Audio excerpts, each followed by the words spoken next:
Nos toca conversar ahora con Carolina Trivelli, economista y exministra de Desarrollo e Inclusión Social. Carolina, muchas gracias por acompañarnos. Buenas noches.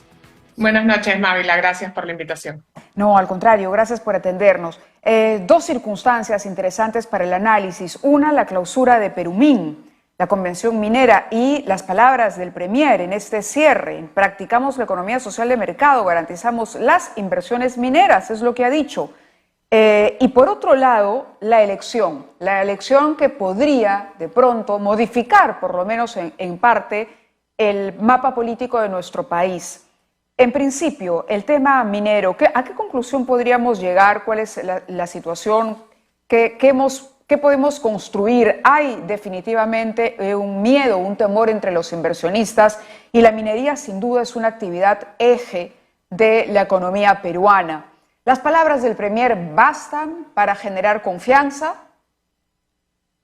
Mira, yo vengo llegando de Perumín, he estado ahí unos días y me parece que las palabras del Premier consolidan un mensaje que no sé si orquestadamente, planificadamente ha llevado el Ejecutivo, ¿no? El ministro de Economía, el viceministro de Gobernanza han sido críticos de algunas acciones, han hablado de futuro, han hablado de una situación de mayor predictibilidad.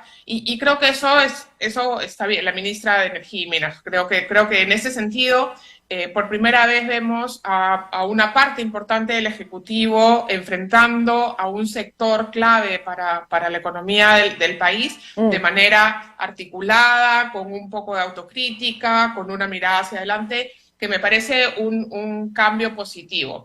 Si es suficiente, probablemente no. Esta es una primera señal y estoy segura que todos los asistentes a Perumín estarán esperando ver qué viene, qué acciones acompañan esta presentación. Pero es un muy buen primer paso.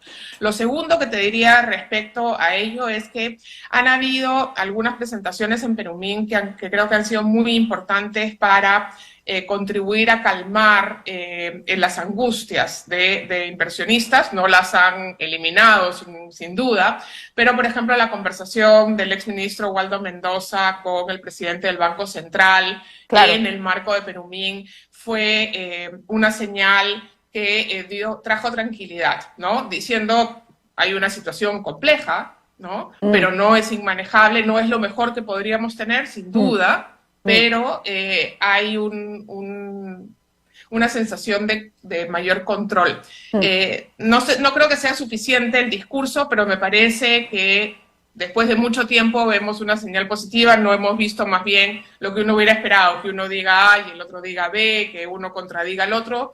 Me parece que ha habido bastante consistencia, como pocas veces hemos visto en este gobierno en particular. En este gobierno, exactamente. Claro, quizá la preocupación... Claro, la preocupación podría, estoy pensando en qué puede explicar ese paso para bien, digamos, por lo menos de coordinar discursos. Quizá la preocupación o la toma de conciencia real de la situación económica.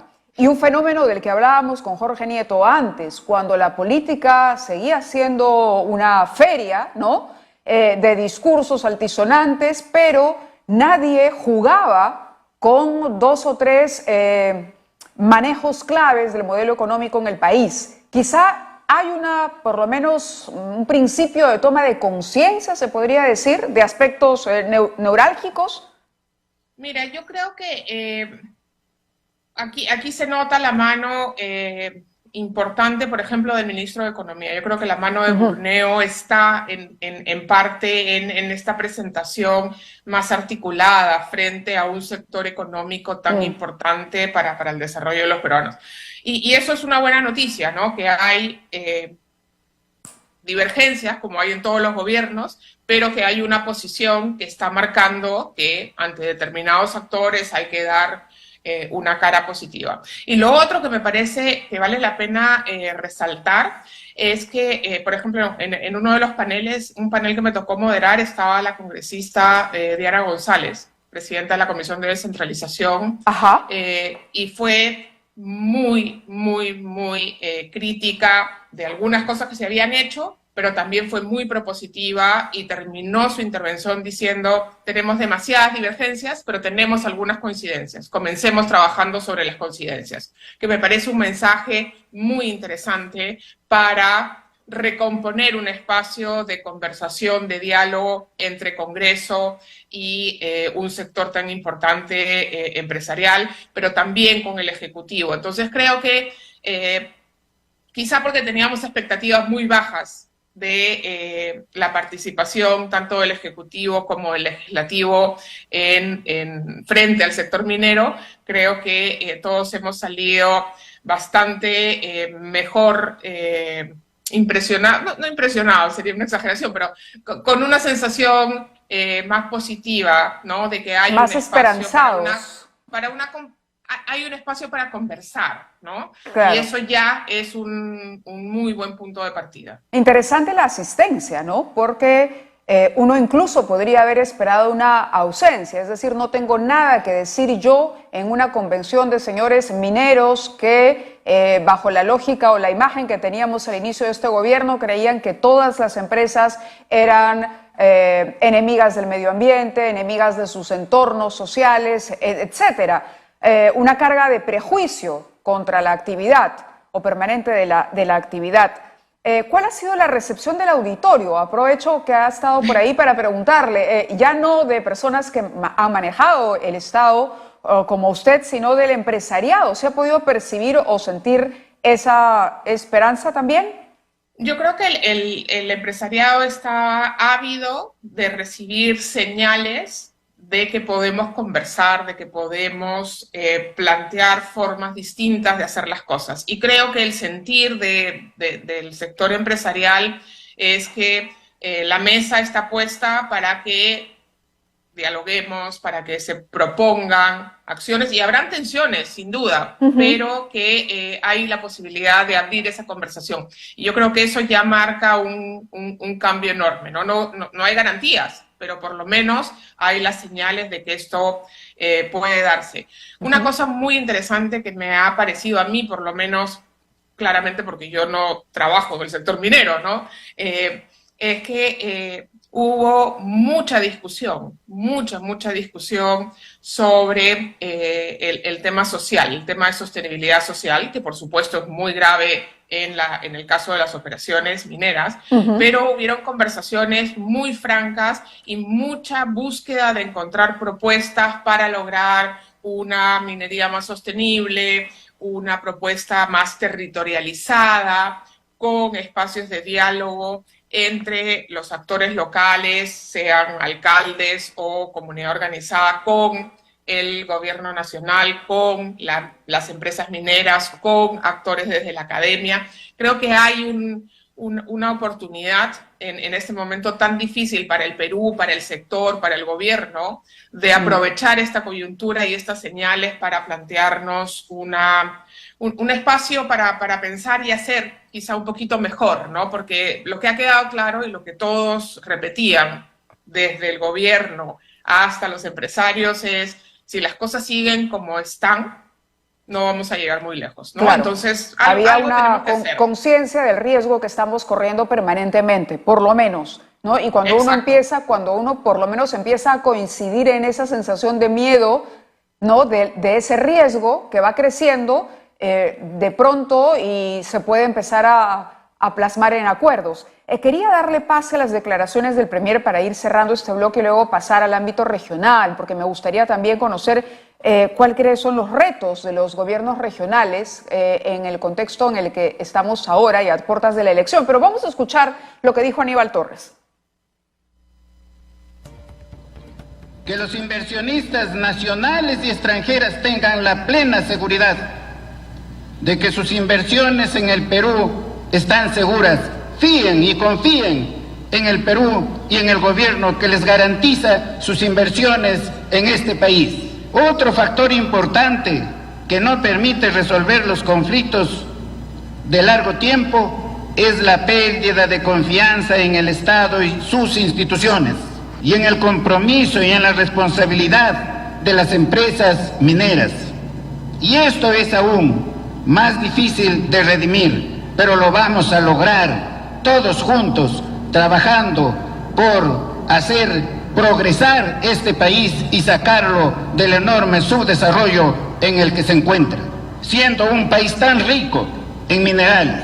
Esta situación nos obliga a modificar los términos en los que los actores involucrados nos relacionemos, cambiando actitudes y comportamientos, buscando nuevos acuerdos sociales y reglas de juego claras a través de un diálogo permanente. Solo así podremos recuperar esa legitimidad social y generar mejores condiciones para el desarrollo de las inversiones. Bueno, escuchaba las palabras de clausura de Perumín, de Aníbal Torres, y pensaba, ¿fue mejor que vaya Aníbal Torres a que esté Pedro Castillo en la clausura? Yo creo que sí, sin duda. Esto ha mostrado, como te digo, una cohesión que no conocíamos en el Ejecutivo. Entonces, eso me parece que el mensaje claro es: estamos aquí, queremos reconstruir confianza con las comunidades, con el sector empresarial, y no lo dice solo uno de los ministros, que generalmente es el ministro del sector, ¿no? Lo dice además el ministro de Economía, lo dice el presidente del Banco Central de Reserva. Y el presidente, claro, del Consejo de Ministros. Y cierra el jefe del equipo de gobierno. Claro. Me parece que hay una consistencia y que es una muy buena señal, ¿no? Y además se politiza menos que si va el presidente, ¿no? Claro, pensaban que evidentemente iba el presidente y era el tema del sobrino y era, ¿no? Otra la mirada que se tiene, porque lamentablemente el presidente está envuelto en estos problemas y está ligado a lo que sucede con sus investigaciones. Es juega en pared, digamos, quizá por ser Aníbal Torres el presidente del equipo que tiene a cargo la administración directa del Estado, haya sido más conveniente, en eso coincidimos, que él sea el que clausure el evento. Ahora, ¿cuál es el reto que tienen, yo decía, los gobiernos regionales en esta nueva etapa que inicia con la elección de nuevos gobernadores? ¿Qué está pasando en regiones? ¿Cuál debería ser el reto o la mirada a tener en cuenta de aquí en adelante con el gobierno central que tenemos, que está acusando recibo probablemente de lo económico, pero que todavía no construye un liderazgo ni puentes claros para vincularse con otras fuerzas políticas? Mira, yo creo que siempre una elección pues es como una oportunidad de abrir nuevas rutas de acción a partir de que asuman las nuevas autoridades en enero, ¿no? Los gobiernos subnacionales son demasiado importantes para que los miremos como, bueno, que sigan haciendo lo mismo. Yo creo que cada vez más todos los ciudadanos debemos estar mucho más atentos a lo que sucede a nivel subnacional, tanto en los gobiernos regionales como en los gobiernos municipales, ¿no? Provinciales y distritales. En el territorio ellos son el representante del Estado, ellos son el gobierno local, pero tienen muchas veces mucho conflicto y mucha distancia con el gobierno nacional. Y creo que el gobierno nacional tiene una oportunidad única, la única que va a tener en su periodo de gobierno,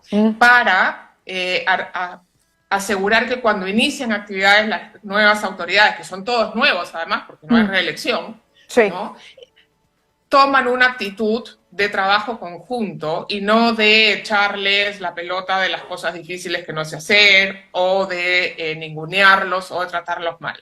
Yo creo que sí, una de las cosas grandes que hemos aprendido del proceso de descentralización en marcha, ¿no? Que ha tenido tan poco éxito, digamos, es que, por supuesto, hay problemas de capacidades, hay problemas en la política local, hay corrupción, hay presencia de economías ilegales, pero también que hay algunas autoridades locales que logran mostrar una cara distinta y una vocación distinta, y que con ellos es con los que se puede avanzar rápidamente. Pero para que eso suceda, se requiere que el Estado, el gobierno nacional, el gobierno central, ¿no? El MEF, los ministerios de los distintos sectores, también entiendan lo que pasa a nivel subnacional, ¿no?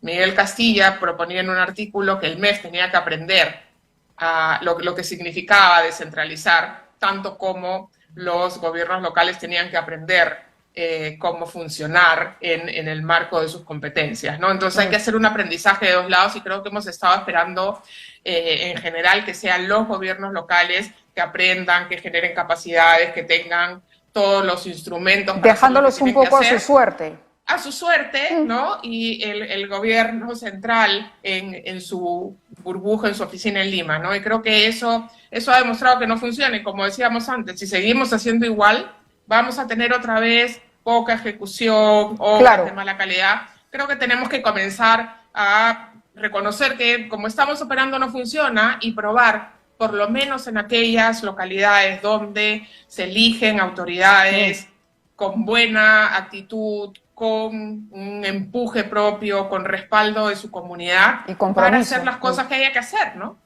Claro, la importancia del compromiso era algo que destacaba Jorge Nieto un poco antes cuando conversábamos. Decía, el buen vecino, la persona que realmente siente empatía con los problemas diarios de la población y que sintoniza con ellos.